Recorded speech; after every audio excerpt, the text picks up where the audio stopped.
24 October 2025चा तो दिवस होता. साधारणतः सकाळचे 11 वाजलेले असतील. 11 वाजता भीमराव नावाचा 60 वर्षाचा व्यक्ती त्याच्या रानामध्ये भेंडी तोडायला चालू होती. भेंडीची झाडं डोक्याच्या वर गेलेली होती. भेंडी तोडायला चालू होती. भेंडीला चांगलाच दर होता, त्यामुळे तो सकाळी येऊन रानामध्ये बसलेला होता. त्यावेळेला त्याची सून 11 वाजता भाकरी घेऊन आली. ज्यावेळेला भाकरी घेऊन आली त्यावेळेला त्या सुनेला बघितलं त्या भीमरावने. तिच्याकडे एकदा बघितलं, तिला इशारा केला, तिला बोलवून घेतलं जवळ आणि ज्यावेळेला ती भेंडीपाशी आली त्यावेळेला तिला ओढून घेतलं आत प्लॉटमध्ये नेलं आणि तिथं जाऊन तिची साडी फेडली. तिचं साडी खाली हातरली, झोपवली तिला.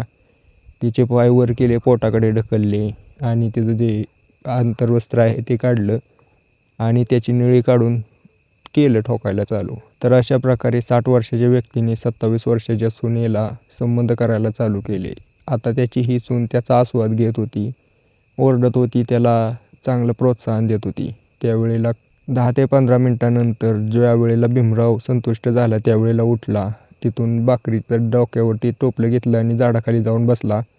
त्यावेळेला त्याच्या सुनेने उठून कापडं घातली, साडी घातली. त्यावेळेला अचानकच कुठून तर 7 वर्षाचा त्या महिलेचा पोरगा आला आणि तिच्याकडे बघून म्हणतो, काय झालं? त्यावेळेला ती महिला म्हणते की काही नाही, बैलाने मारलं, साडी निघली होती म्हणून मी साडी घालते. त्याने त्यावेळेला खरं मानलं आणि आता हे तिघं झाडाखाली जाऊन भाकर खात बसले. आता तो दिवस तर गेला, पण त्या दिवशीचं काम झालं होतं. त्या दिवशी तर संतुष्ट झाला, पण दुसऱ्या दिवशी त्या भीमरावला आता इच्छा झाली होती, पण तो घरीच होता. त्याची सून पण घरी होती, पोरगा बाहेर गेलेला होता. आता हे बघून तो त्याच्यापाशी गेला, सुनेपाशी, आणि ती करायची इच्छा बोलायला लागला. सून म्हटली नको, पती आहे घरी, अचानक आला म्हणजे आपलं वांदं होऊन बसेल.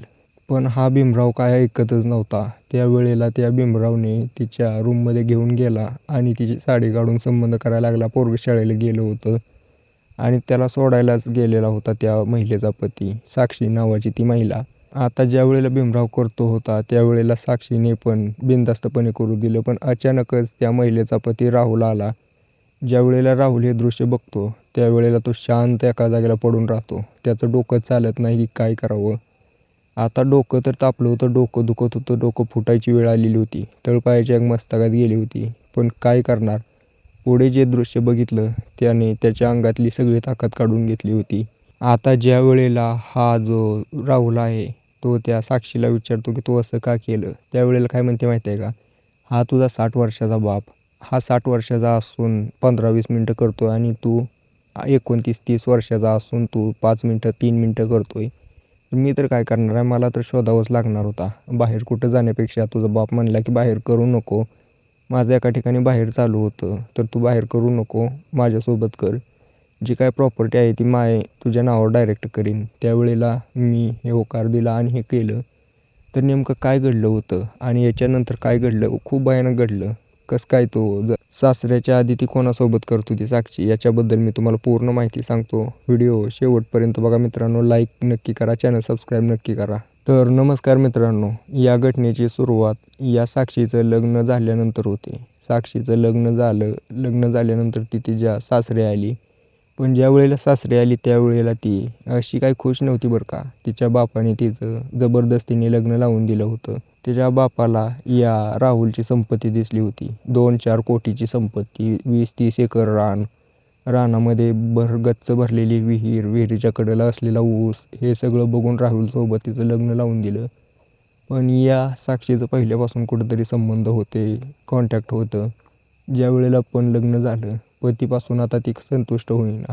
4 मिनटं, 5 मिनटं, 6 मिनटं जास्तीत जास्त. तिने अगोदर अर्धा तास केलेलं, 3-3, 4-4 राऊंड मारलेलं, ते तिला आता करावं वाटायचं, पण ते काय होत नव्हतं. वर्ष गेलं, 1.5 वर्ष गेलं, एक लहान मुलगा झाला, मुलगा मोठा झाला, पण अजून पण तसंच चालू होतं. म्हणली बास आता, माझ्या इच्छा आहेत, माझ्या आकांक्षा आहेत, मी तर काय करणार आहे. त्यावेळेला तिने बाहेर शोधायला चालू केलं.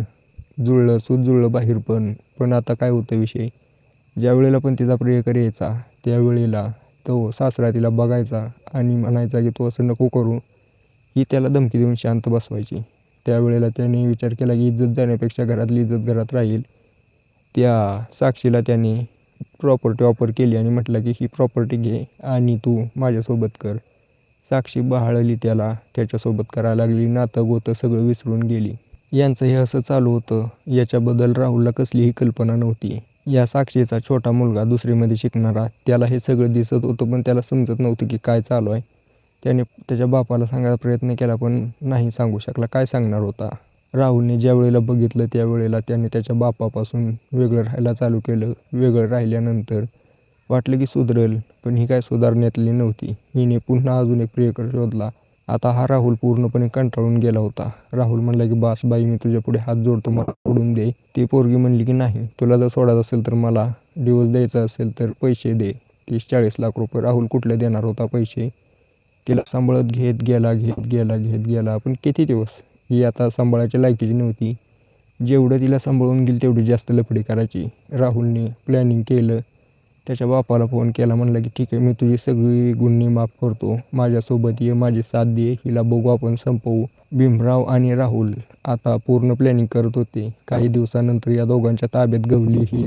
घरामध्येच मारहाण करून बांधून ठेवले थोडे दिवस आणि त्या ठिकाणी तिला संपवले. आणि संपवून तिच्या पोराला न सांगता त्या पोराला काय सांगितले की तुझी आई गेली थोडे दिवस बाहेर, तर तू आमच्यापाशीच राहा. त्याला असं सांगून यांनी तिची विल्हेवाट लावली.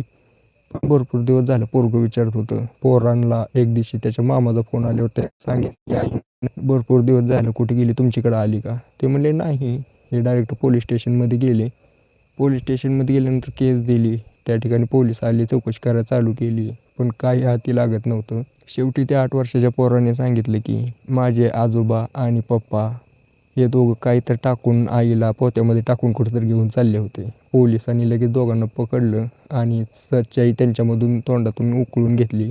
आता या दोघांचा गुन्हा कबूल केला. दोघांनाही जेलमध्ये आता ठेवलेलं आहे. जी शिक्षा व्हायची ते होईलच. मित्रांनो, बाकी तुमचं याच्याबद्दल काय मत आहे मला कमेंट करून सांगा.